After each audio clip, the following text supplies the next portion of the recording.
식사 맛있게 하셨습니까? 보통 이제 앞에 찬양 시작할 때 인사를 드리며 시작하죠. 네, 오늘은 이 시간에 하려고 아껴 두었습니다.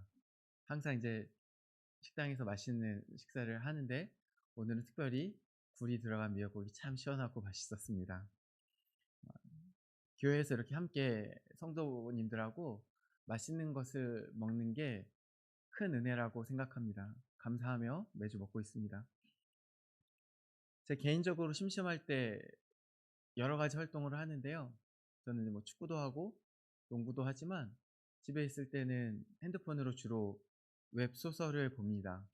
소설을 보기도 하고 또 소설을 볼 게 다 떨어지면 그냥 인터넷 여기저기 돌아다니면서 이제 소위 말하는 짤이라고 하죠. 좀 웃긴 장면들 그런 것들을 찾아보기도 합니다. 뉴스를 보기도 하고요.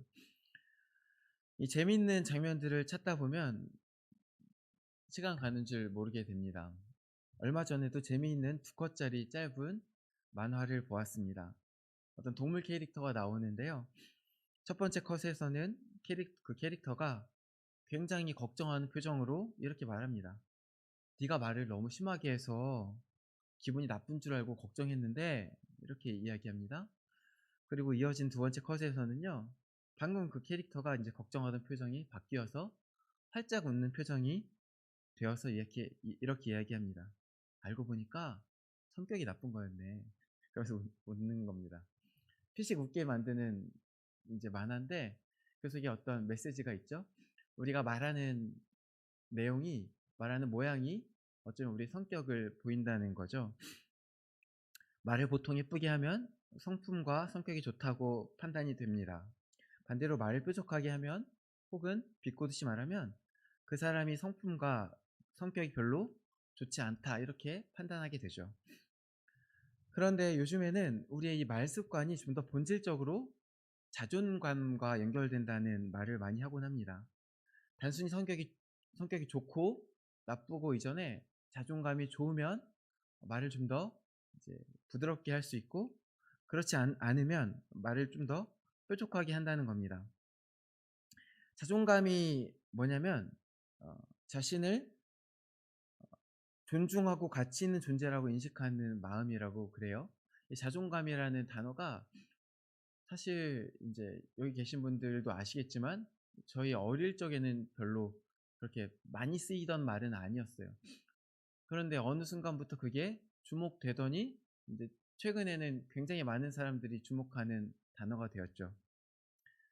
그만큼 많은 사람들이 이 자존감이라는 단어가 중요하다는 것을 알게 되었습니다. 실제로 자존감이라는 것은 우리에게 굉장히 중요한 것 중에 하나라고 생각합니다. 자존감이 건강한 사람은 어떤 말을 들을 때 심지어 공격하는 말을 들을 때에도 조금 넉넉하게 반응할 수 있습니다. 그런데 반대로 자존감이 좋지 않으면 그냥 하는 말인데도 공격하는 말로 듣기도 하고 혹은 공격하는 말이 아니더라도 그냥 나를 지켜야 된다는 반응이 먼저 나갈 수도 있어요.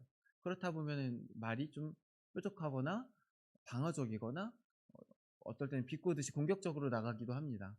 그러면 그런 것들이 결국은 쌓여서 우리 삶의 성품이 되기도 하고 우리의 매일매일을 행복한지 그렇지 않은지에 큰 영향을 끼치는 요소가 되기도 합니다.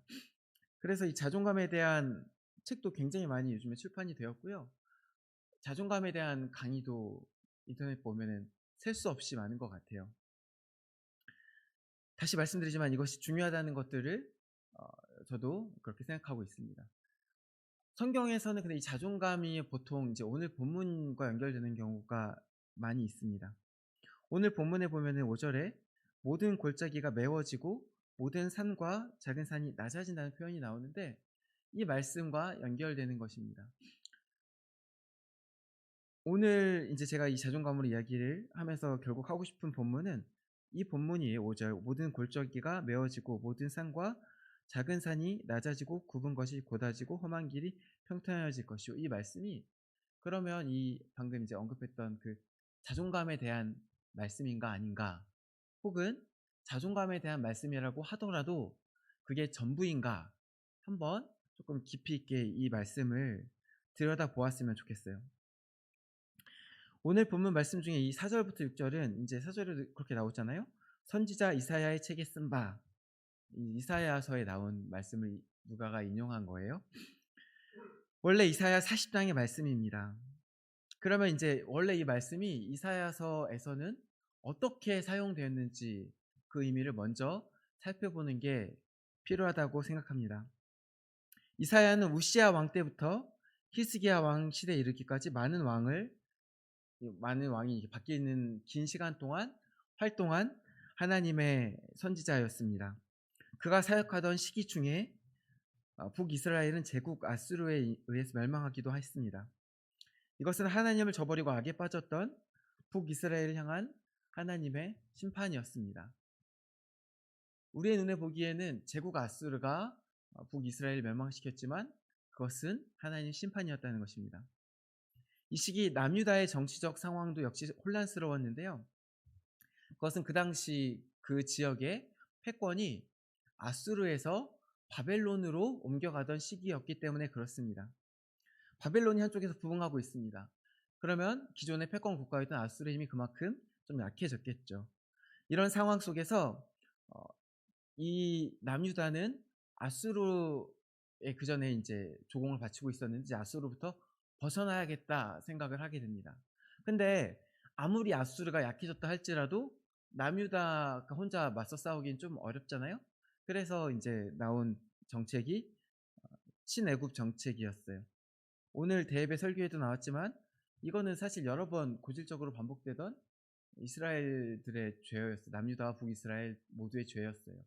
어려움이 있을 때 하나님을 의지하지 않고 어떨 때는 애굽을, 어떨 때는 아수르를, 어떨 때는 바벨론을 의지하는 그런 여러 가지 정책들을 펼쳤어요. 그것이 하나님 보시기에 악한 일이었습니다. 그러자 아수르는 자신을 이제 배신한 보복으로 예루살렘을 또 이제 남유다 여러 성읍들을 공격합니다. 이 침공으로 인해서 예루살렘과 이 남유다 전역에서 많은 사람들이 목숨을 잃었고 여러 가지 참담한 일들을 겪게 됩니다. 사실 북이스라엘의 멸망이 결국은 하나님의 심판이었던 것처럼 이 일도 하나님의 경고였어요. 네가 자꾸 다른 나라를 의지하지만 애굽을 의지해 보아라. 또 어디를 의지해 보아라. 그들이 너희를 구원할 수 있는지 보아라. 너희를 구원하는 것은 오직 나 아니냐. 이렇게 하나님께서 경고의 말씀을 주시는 거예요. 그래서 이 시기에 이사야서는요. 이러한 아수르 침공의 상황과 하나님께서 주시는 경고의 말씀 그리고 하나님의 구원의 말씀을 이렇게 기록하고 있다라고 보면 크게 다르지 않습니다. 그리하여 이사야서 이제 가운데 있는 36장부터 39장까지 말씀이 아수르의 침공 전후의 상황을 산문으로 기록하고 있고요. 그 앞에는 이제 1장부터 35장까지는 심판과 경고의 말씀을 그리고 40장부터 66장까지 마지막은 하나님의 회복과 구원에 대한 이야기를 예언시의 형태로 산문으로 기록하고 있습니다. 그래서 이사야가 이제 구조적으로 볼 때 딱 보기에도 셋으로 나뉘어져요. 일단은 가운데 산문이 있잖아요. 그럼 얘는 따로 있는 거고 그 앞뒤로 또 나눌 수 있는 거겠죠. 그 내용도 방금 말씀드린 것처럼 명확하게 구분이 됩니다.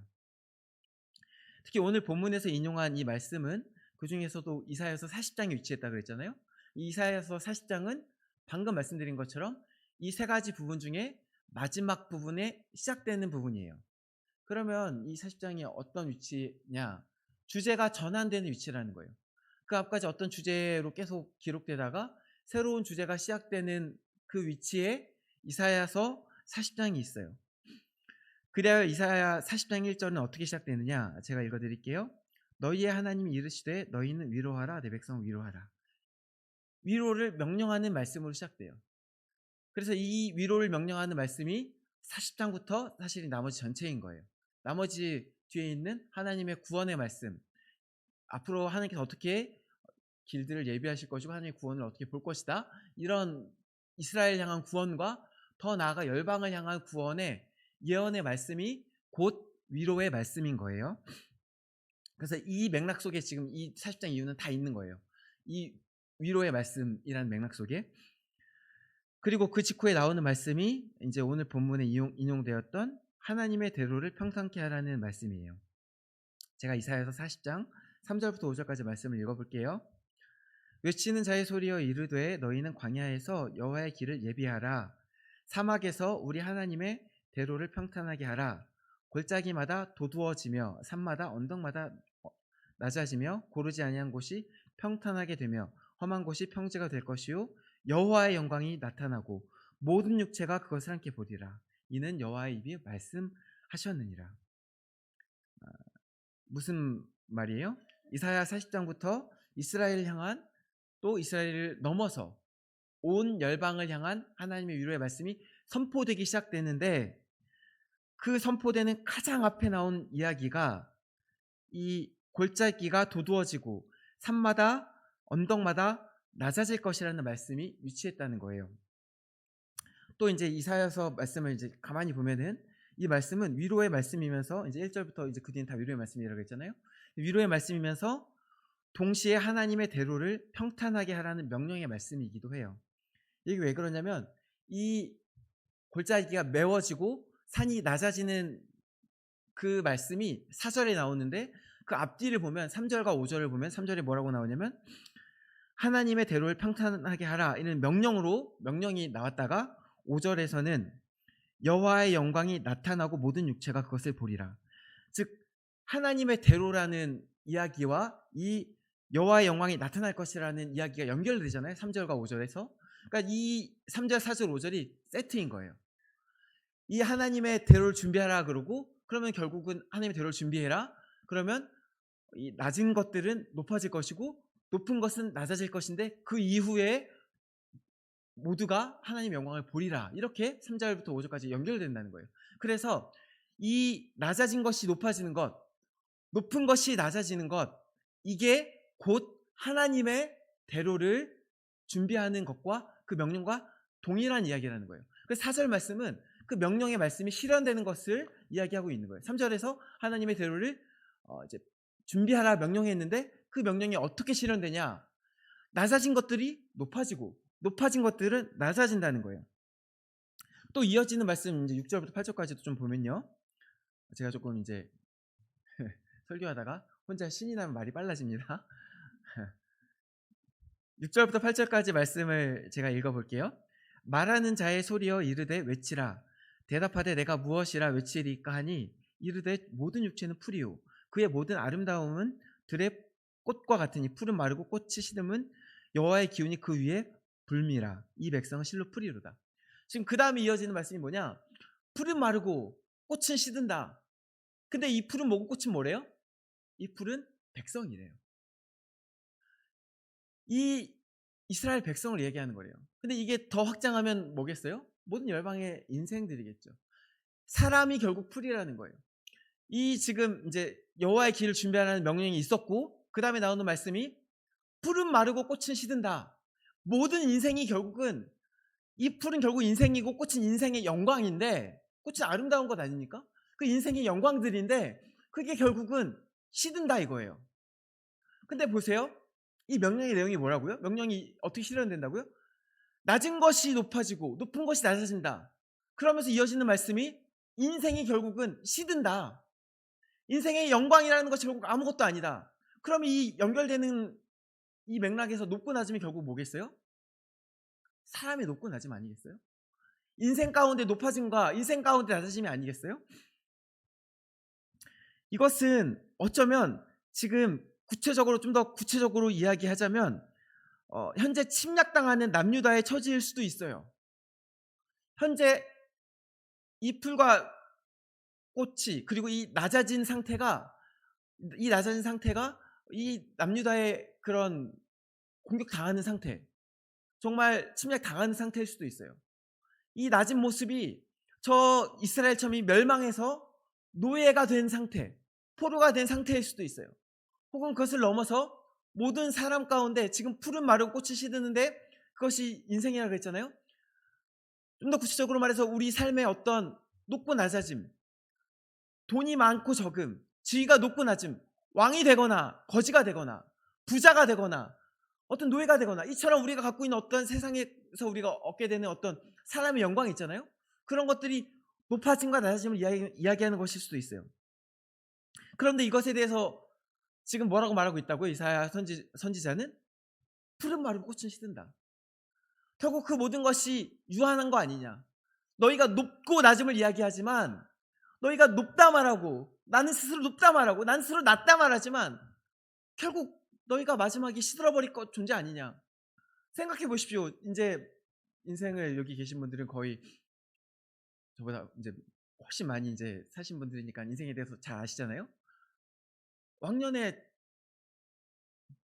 잘 나갔던 분들이 많이 계시는데 세상에 보면은 그냥 사실은 나중에 보면은 결국 이제 할머니 할아버지가 되는 것 아닌가요? 젊을 때 아무리 별 볼 일 없어 보였어도 그냥 이제 또 연세가 드시면 할머니 할아버지가 되시고 마지막에 그 인생은 하나님께 가는 거잖아요. 아무리 꽃이 아름다워도 그 꽃의 영광이 열을 못 가는 거잖아요. 인생의 영광이라는 게 그런 거 아닙니까? 결국 죽음 앞에 모든 인생은 똑같다는 거예요. 우리가 높고 낮음을 이야기하지만 죽음 앞에 모든 인생은 똑같다는 거예요. 그리고 한 걸음 더 나가서 또 무엇 앞에 우리 인생은 똑같을까요? 이 푸른 마르고 꽃은 시드나 무엇이 영원하다고요? 하나님의 말씀입니다. 하나님 앞에서 그 모든 인생은 똑같은 거 아닙니까? 아니 산과 골짜기가 높고 낮아봤자 땅 아닙니까? 하늘 아래 땅 아닙니까? 에베레스트가 아무리 높아져도 하늘만큼 높아지겠습니까?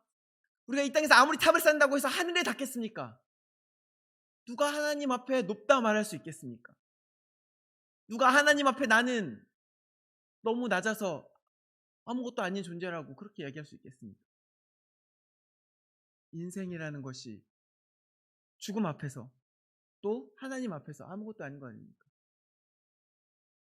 그것이 결국은 하나님 앞에는 모두가 자격 없는 그냥 죄인일 뿐입니다. 우리가 어떤 인생을 살았던 심지어 뭐 우리가 알고 있는 어떤 훌륭한 사람 있잖아요. 마더 테레사 훌륭한 분이죠. 평생 못 따라갈 분이죠. 그런 분이라고 할지라도 하나님 앞에서 그냥 죄인인 거 아닙니까? 은혜로 구원받은 죄인. 근데 이제 푸른 마른 꽃은 시드나 하나님의 영광을 모든 육체가 본다 그러잖아요. 어떻게 그렇게 돼요? 하나님께서 그렇게 하실 것이기 때문에 그렇게 되는 거예요. 모든 인생이 하나님 영광을 볼 자격이 어차피 없어요. 그런데 하나님께서 결정하셨어요. 내가 내 영광을 보여줄게. 내가 나를 너에게 드러낼게. 너희 아무것도 아니지만 서로 그 속에서 네가 높다, 내가 잘났다, 못났다 그러지 말고 내 앞에 평탄하여 져라. 모든 육체가 하나님의 영광을 보리라. 그 앞에 너희가 모두 사실 똑같다는 것이 드러나리라. 아무것도 아닌 것이 너희가 뭐 100억, 1000억, 수천억, 수조원을 쌓았어도 뭐 그걸로 하늘에 올라가겠어요? 뭐 우주에는 갈 수 있겠죠. 하나님께 가겠어요? 모든 육체가 그러나 하나님의 영광을 볼 것입니다. 그 앞에 모두가 똑같다는 거예요. 그리고 아무것도 아닌 그 우리의 인생 가운데 어쩌면 지금 이 남유다의 상황처럼 침략당하는 사람, 누군가는 공격하는 사람, 그러나 이런 인생 저런 인생도 모두 하나님을 볼 것이다. 이게 위로의 메시지인 거예요. 이게 이사야가 선포하는 위로의 메시지인 거예요. 결국 하나님 영광이 임할 것이다. 이걸 또 이제 오늘 본문으로 가져와 볼까요? 먼저 우리가 여기서 주목할 것은 조금씩 이제 말씀 제가 읽어봤으니까 아시겠지만 조금씩 그 바뀐 게 있어요. 근데 그 중에서 우리가 주목할 것은 6절 말씀이에요. 먼저 주목할 것은 6절에 뭐라고 되어 있냐? 모든 육체가 하나님의 구원하심을 보리라. 이것도 바뀌었어요. 어떻게 바뀌었냐? 지금 계속 제가 이제 어필했잖아요. 하나님의 영광을 보리라. 영광이라는 단어가 구원으로 바뀌었어요. 그러면 왜 바뀌었냐? 내용이 바뀌었냐? 뭐 누가가 잘못 인용했냐? 아니면 이건 헬라어고 저건 히브리어니까 뭐 번역하다가 번역에 문제가 있었냐? 그런 거 아닙니다. 하나님의 영광이 결국은 뭐예요? 예수님이잖아요. 하나님의 구원이 결국 뭐예요? 예수님이잖아요. 결국은 같은 이야기예요. 같은 이야기를 누가가 좀 더 드러내는 거예요. 좀 더 이사야에 있었던 의미를 좀 더 뾰족하게 드러내면서 그 의미를 밝히 드러내고 있는 거예요. 모든 육체가 예수님을 볼 겁니다. 그리고 예수님으로 인해 모든 육체가 그 구원을 볼 것입니다. 이것을 이야기하고 있는 거예요. 그러면 이 오늘 본문에서 이 골짜기가 도두어지며 산마다 언덕마다 낮아지며 고르지 아니한 곳이 평탄하게 되며 험한 곳이 평지가 될 것이라는 이 예언의 말씀은 결국은 어디까지 연결되는 거예요? 예수님으로 연결되는 거예요. 너희가 그의 오실 길을 곱게 하라. 이게 앞에서는 이제 왕의 대로를 평탄케 하라였는데 여기서 그의 오실 길로 이제 오시는 그분에 대한 것들을 좀 더 명확하게 이야기하고 있잖아요. 예수님이 오실 건데 그 예수님의 오실 길을 평탄하게 하라고 한 그 명령이 있고 그 명령 가운데 지금 뭐가 있는 거예요? 그 명령이 아까 그 맥락에서 뭐라고 했죠? 그 명령이 이루어지면 모든 골짜기가 메워지고 모든 산과 작은 산이 낮아져서 평탄해진다는 거예요. 그게 예수님이 오실 길이에요. 그런데 이 누가복음은 이 말씀을 또 뭐랑 연결하냐? 3절 말씀 제가 읽어볼게요. 요한이 요단강 부근 각처에 와서 죄 사함을 받게 하는 회개의 세를 전파하니. 그리고 이제 4절의 말씀이 쭉 나오는 거예요. 이게요 한 문장이에요.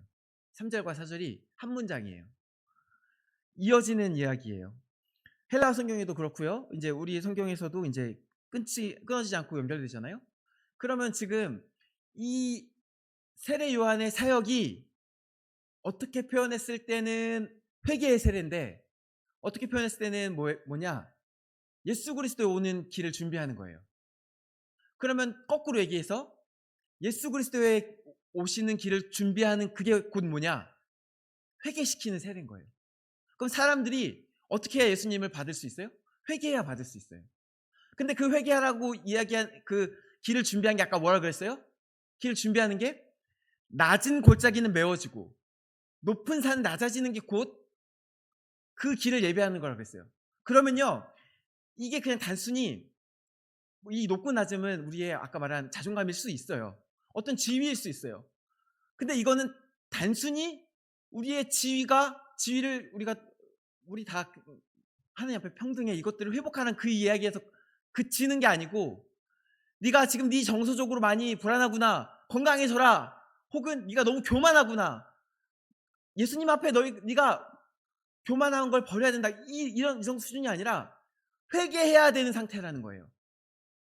이게 단순히 건강의 문제가 아니고 정서의 문제가 아니고 나의 인식의 문제여서 그냥 내 건강하게 지내려면 뭐 음식 잘 먹고 뭐 일찍 자고 이런 어떤 옵션의 문제가 아니라 선택의 문제가 아니라 반드시 예수님을 맞이하기 위해서 우리가 돌이켜야 되는 상태 그게 뭐냐? 높아진 상태 혹은 낮아진 상태라는 거예요. 왜 그렇습니까? 하나님의 나라에는 높고 낮음이 없기 때문에 그래요. 하나님 말고 예수님 말고 누가 높고 누가 낮습니까? 이 안에 우리 안에서 높고 낮음이 있을 수 있어요. 근데 우리 안에 예수님이 계시고 옆에 있는 분에게도 예수님이 계시면 그것이 모든 것을 상대하는 거 아닙니까? 결국 우리의 높고 낮음이라는 것은 육체에 하는 것인데 그것은 풀이 시들어 없어질 것처럼 유하는 것인데 그것은 나가서 벗어버리게 될 옷과 같은 것인데 그것을 가지고 우리가 그것에 얽매여 살아간다면 그것은 우리가 회개해야 하는 죄의 상태라는 거예요. 이게 단순히 우리 자존감을 회복하자 말자 이런 문제가 아니라 이 말씀이 회개해라 라는 말씀과 연결된다는 것을 기억해야 된다는 거예요. 그러면 이 지금 세례 요한은 이 회개해야 되는 모습을 구체적으로 또 뭐라고 이야기하고 있어요? 이 뒤에 이제 얘기를 보면 8절 볼까요? 8절에 제가 읽어보겠습니다. 그러므로 회개에 합당한 열매를 맺고 속으로 아브라함이 우리 조상이라 말하지 말라. 내가 너에게 이르노니 하나님이 능히 이 돌들로도 아브라함의 자손이 되게 하시리라. 뭘 얘기하고 있어요? 지금 세례 요한이 얘기하는 것은 너희가 스스로 아브라함의 자손이라고 이야기하지 말아라. 이게요 아브라함의 자손이라는 게 당시 유대인들에게 있어서는 정신적 지주 같은 거였어요. 힘들잖아요. 사는 게 힘들잖아요. 힘들 때 사람이 어떤 붙들 게 있으면 인생에 희망과 소망이 있으면 그래도 잘 살아갑니다. 뭐 인제 우리나라 같은 경우는 보통 인제 삶의 희망을 자손에게 주는 경우가 많죠. 그래서 뭐 자손이 잘 되길 바라면서 열심히 인제 일하시기도 하시고 그러시는데, 그러면 어떤 어려움이 있어도 견디고 이겨내는 거예요. 꼭 자손이 아니더라도 내 삶에 어떤 삶의 희망이 있어. 하나님께서 나에게 어떤 소명을 주셨어. 내가 그 소명을 위해서 살아간다고 하면 또 그것이 나의 삶에 어떤 동기가 되고 나를 이끄는 삶의 원동력이 되는 거예요. 근데 내 마음속에 붙드는 게 아무것도 없으면 그 삶은 쪼끔 이제 어 행복하기 어려워요. 이 시대 사람들이 뭘 붙들었냐? 우리는 우리의 삶은 이렇게 엉망진창 시궁창과 같을지라도 나라가 없은 지 400 년이야. 우리가 이 나라가 일어나면 이 나라의 종이 되고 저 나라가 일어나면 저 나라의 종이 되고 이렇게 살아온 지가 400 년이고, 그런 중간중간 반란이 있을 때마다 사람들이 많이 죽었어요. 고통을 당했어요. 괴롭힘을 당했어요. 수탈을 당했어요. 그럼에도 불구하고 그들을 붙든 게 뭡니까? 우리는 아브라함의 자손이야. 하나님이 우리를 구원하실 거야. 메시아가 오실 거야. 이걸로 붙들고 산 거 아닙니까? 근데 세례요한이 얘기하기를 너 그거 붙들지 마라. 왜요? 그거 붙드는 게 잘못된 겁니까? 하나님의 약속된 백성이라는 거 붙든 게 잘못된 겁니까? 문제는 뭡니까? 그들이 자기 인식은 아브라함의 자손이라고 하는데 실제로 아브라함의 자손처럼 살지 않았다는 거예요. 말로만 난 아브라함의 자손이다 한 거예요. 그 이야기가 어떻게 나오는 거냐? 11절 이후로 나오는 거예요. 그래서 지금 이 11절 이후에 나오는 모습들이 이 세례요한에게 나왔던 유대인들의 모습을 보여주는 거예요. 이 사람들이 어떤 모습을 가졌어요? 가진 것이 있는데 나눠주지 않았어요. 내가 2개 있고 여기는 하나도 없는데 좀 나눠줄만 하잖아요. 여기서 말하는 것은 이 대상이요 다 유대인들이에요. 여기 이제 마태, 마가, 누가복음 모두 이제 기록하기를 온 유대의 사방에서 이제 백성들이 나왔다고 기록하는데, 예수님과 달리 예수님은 따라다니는 사람들이 이제 국대적이셨어요. 그래서 이방인들도 많이 따라다녔는데 세례 요한을 따라다닌 사람들은 대부분 유대인이었던 것으로 봅니다. 여기서 이제 세리들도 그렇고요, 군인들도 그냥 로마 군인들이 아니라 유대인들 중에 로마 군인이 된 사람으로 보통 봐요.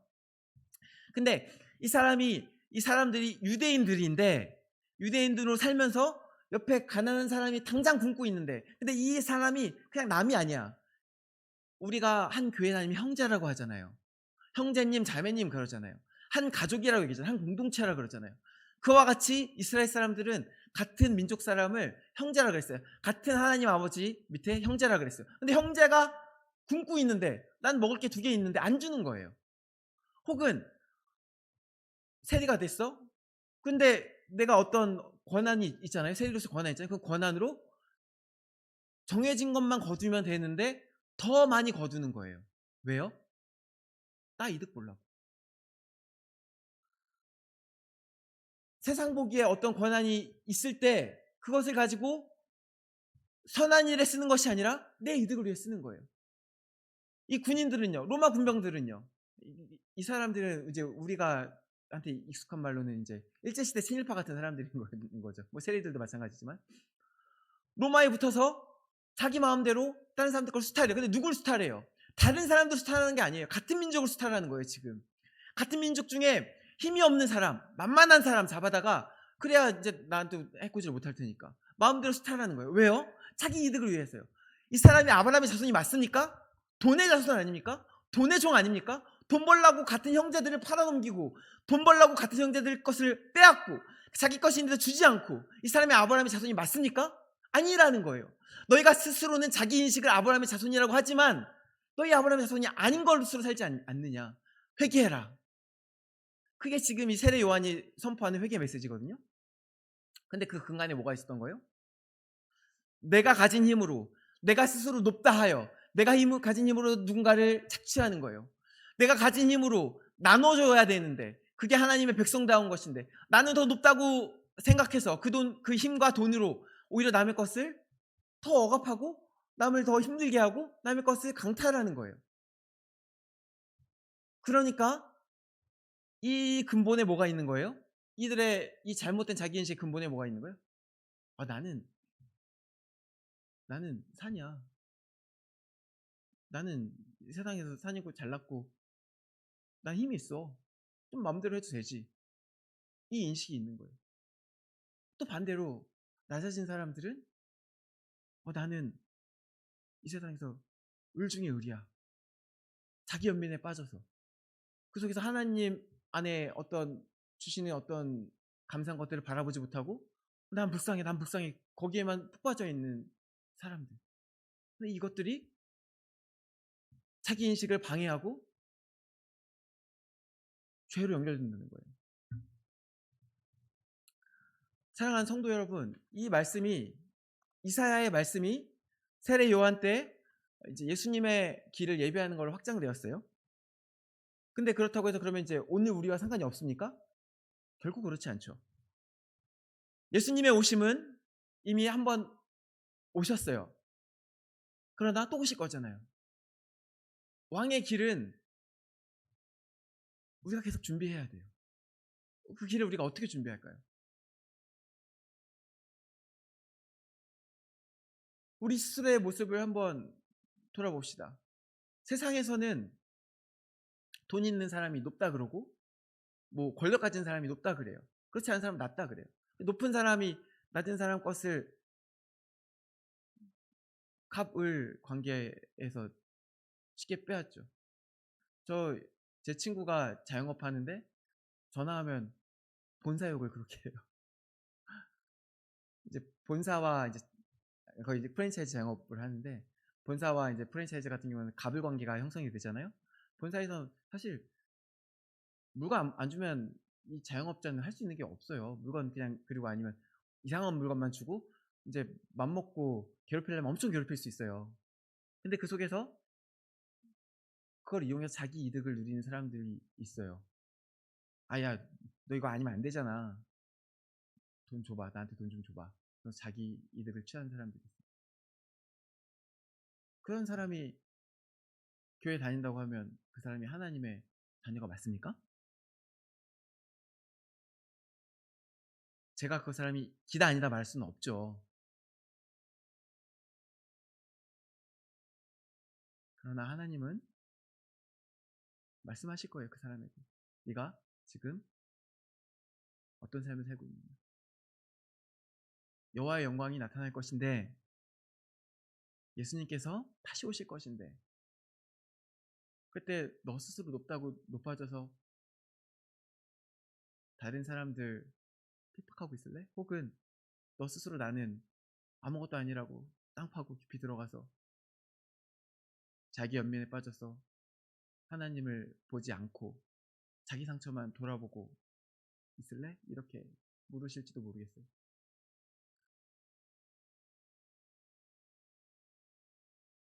사랑하는 성도 여러분, 우리가 모두 여호와의 영광을 볼 것입니다. 그것은 약속된 말씀입니다. 우리가 어떤 삶을 살든 여호와의 영광을 볼 것이에요. 근데 그 영광이 구원으로 임하길 간절히 소망합니다. 우리 각자의 삶에 심판이 아니라 구원으로 임하기를 간절히 소망합니다. 항상 말씀 앞에 깨어서 주님, 저는 오늘 주의 길을 예배하며 살았습니까? 날마다 자기 자신을 돌아보고 날마다 나의 삶 가운데 여호와의 길을 예배하시는 저와 여러분 되시기를 간절히 소원합니다. 기도하시겠습니다.